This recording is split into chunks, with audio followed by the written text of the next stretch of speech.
Alright everybody, welcome back to another video. Today, I'm back on the Gixxer because I currently sent my ECU out to get flashed for my bike, so yeah, it's in the process of getting flashed. And hopefully I'll have it back by the end of next week, so then I'll be able to ride it again. But for now, one of my good friends lent me his bike for the day, and we're gonna make some content on it.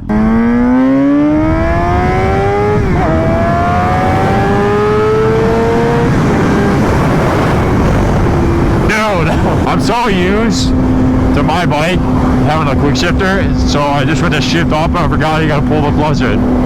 So I gotta get used to that again. Well, that's this thing. I feel like, I don't know if it's because I'm taller or the way I sit on it, but it feels like a more aggressive position than my bike. Although the front end of this might be lowered, so that could be another reason, but I have no idea. But overall, it's a good ass bike.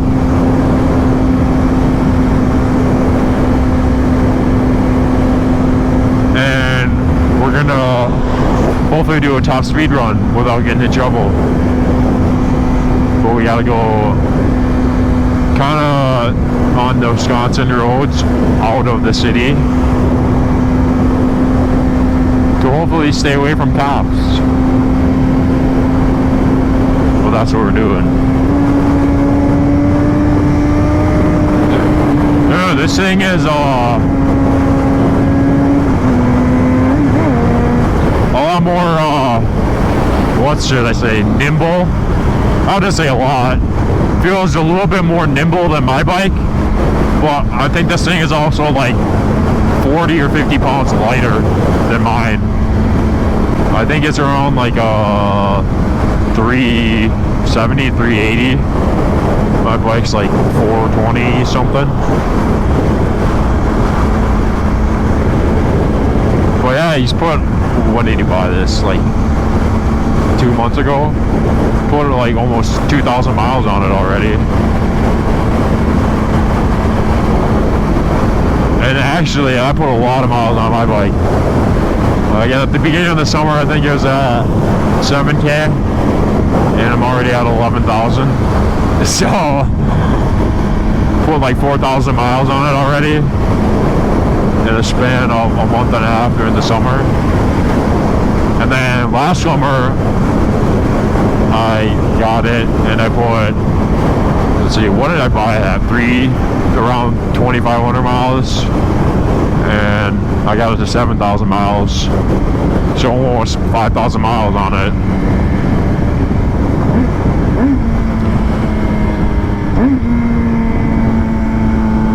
But hopefully we see some cool scenery in Wisconsin. I haven't been over there in a while, and I'll get to show you guys that. Actually, it might have been a couple, maybe 2 vlogs ago that I went on a group ride with my buddies over to the Wisconsin side, so maybe we'll see the same but different stuff. I think we just went on back roads, but this way, if we go, we'll probably go on like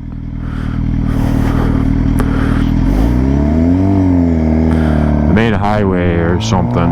I can talk about kind of what I'm tuning on my bike.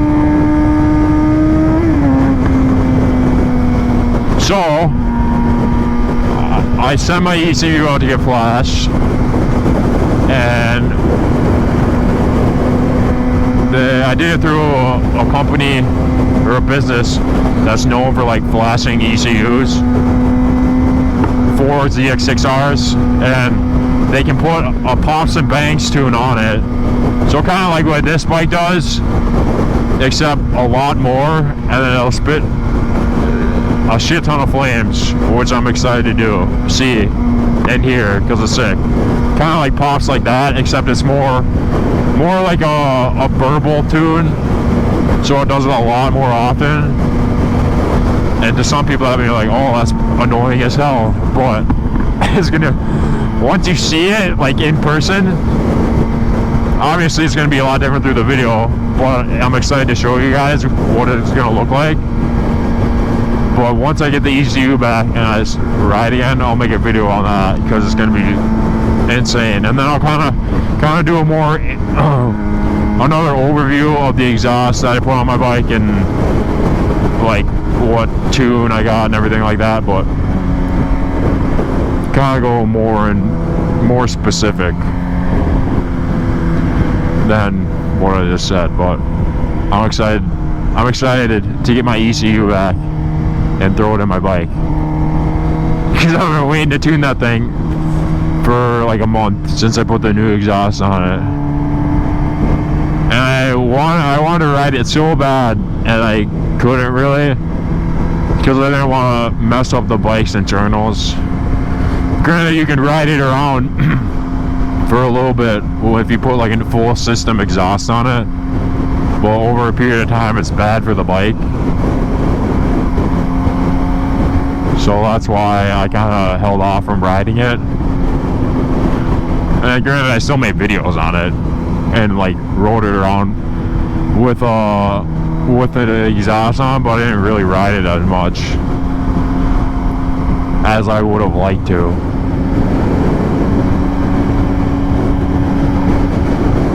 So that's why my videos are kind of, I guess, delayed from, I wouldn't say that, more of like me posting in the middle of the week, or them not being as consistent on the weekend as they should be. But that's because I've also had things going on in my life too. But I'm back, and I'm going to try and post consistently every weekend. So if you guys tune in to me every weekend, be on the lookout for a new video every weekend.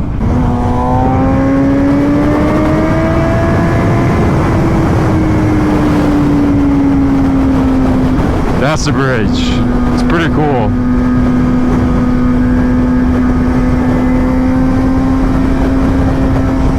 You can see it. Shut up, Siri.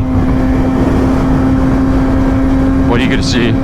Holy crap, there's a lot of people. I wonder if they're racing. It looks like they are.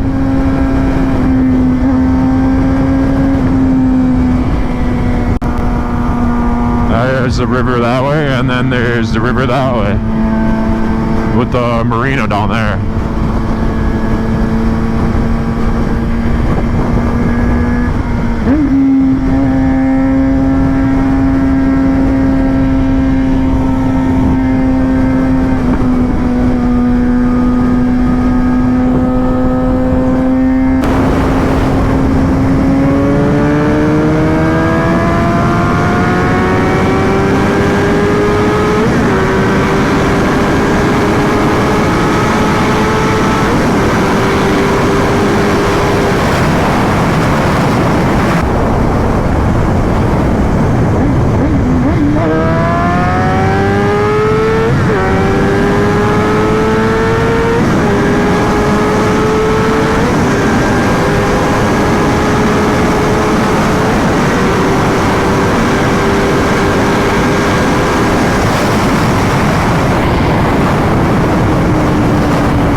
I thought this thing could go 170.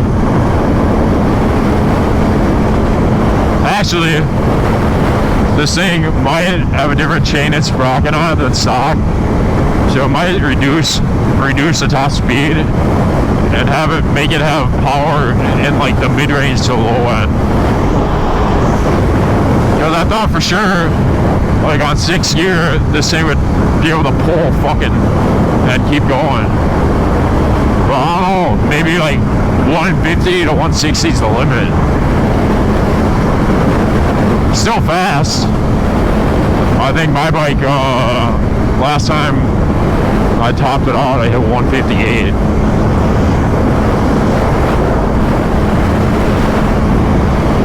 And that was without like flashing the ECU and tuning it, so once I get it back, we'll have to test it out again. Maybe I was supposed to get off there. Whoops. We'll get off and turn around at the next exit. Oh, maybe not.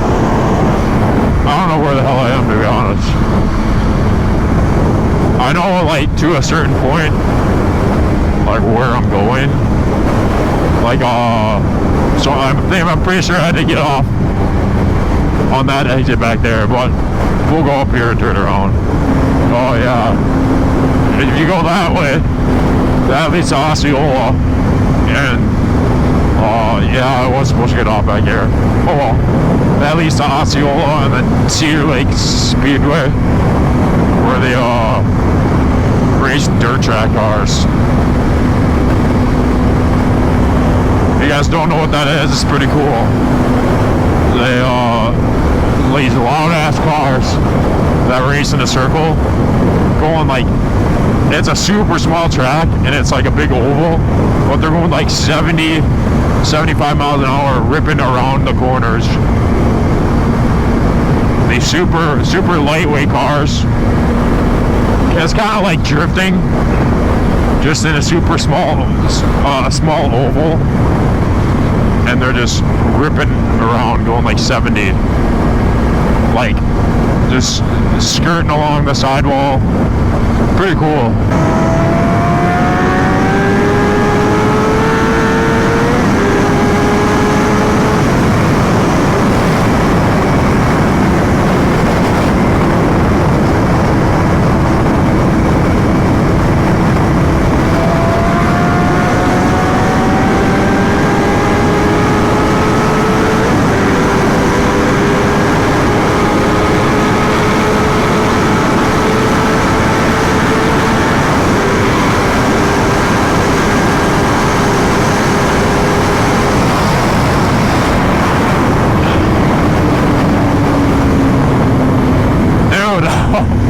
I don't know. I'm trying to push this thing. Well, you're gonna be going like fast as shit in a straight line for a long time for it to be able to hit 170, and that's if it hits 170. Well, this thing's also it's been dyno tuned, and it has a different chain and sprocket. What do you think? Do you think that it would make it way faster?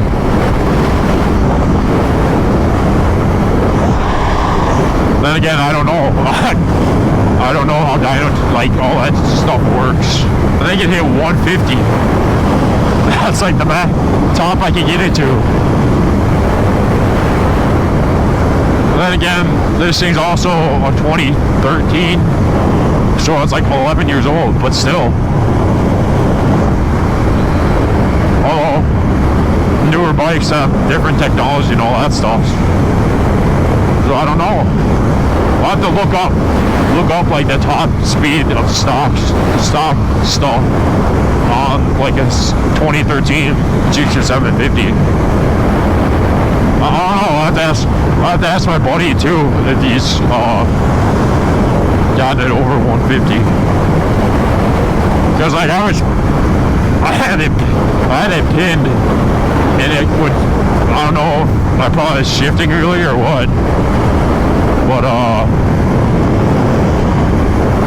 had the throttle pinned all the way, and it was slowly creeping up to like 15,000 RPMs. And usually by that point in 6th gear, you reach like the max amount of power. And granted, like probably 15,000 and 14,000, it limits like the amount of power it outputs to a certain percentage.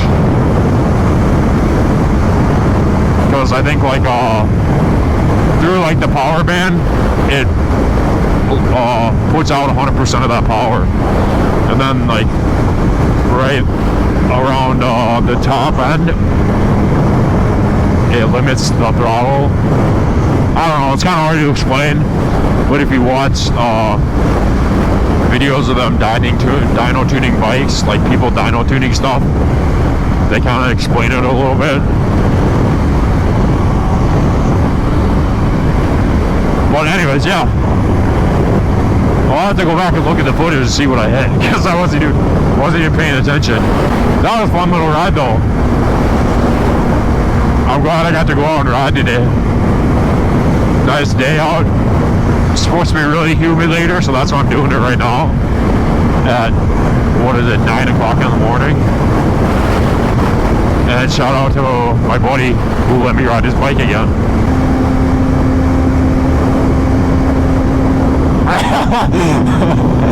She is vibing.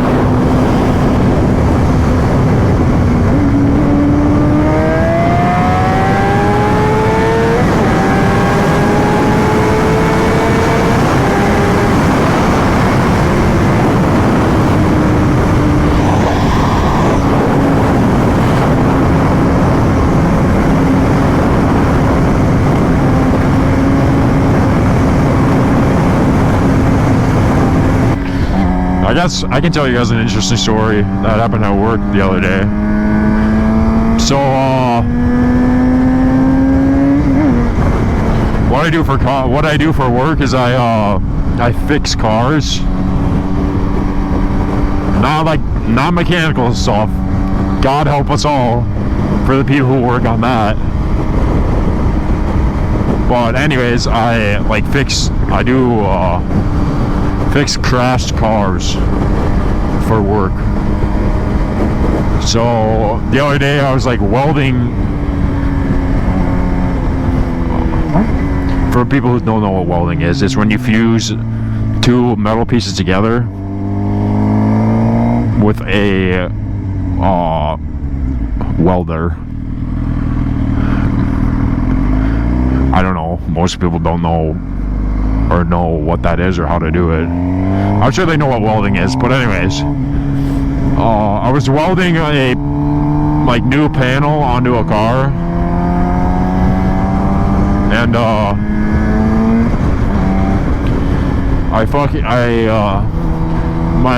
a spark flew off while I was welding, like a piece of molten metal. It was a big one too, and it burned through my glove into my thumb. And burned the end of my thumb, so that hurt so bad. So I wrapped my thumb up in bandages and stuff, and I didn't know it was gonna fit in my glove because I got a crap load of bandages on it. There's a Corvette up there, but anyways, that's my story of how I burned the end of my thumb. That hurt. Oh, another thing I could talk about is lane splitting is going to be legal next summer in Minnesota for motorcycles. So that's awesome. That's what they're passing, I guess, next summer, which is cool. I don't know why, or I don't know how it became a thing, but it did. And the only place that I know of that lane splitting is legal is California. Other than that, I don't know like the states, what states have lane splitting legal and not legal. Granted, bikers gonna do it either way if there's a lot of traffic, because it's pretty, especially sport bikes, it's bad for them to be sitting in traffic. It's just bad for them because it overheats them. Like this thing cooks you while you're sitting in traffic. The one video where I rode it back for one of my good friends, I think it hit 216, somewhere around there, and it was just the heat coming out the motor was ridiculous. And we were sitting in traffic, and I didn't know where I was going, so, and I didn't know, it didn't have a phone mount on it at the time. So yeah, I had to sit there with them, which sucked. And this clutch is really stiff, so I pulling the clutch in and out, my hand is getting tired. That's all I got for today, ladies and gentlemen, so I'll see you in the next one.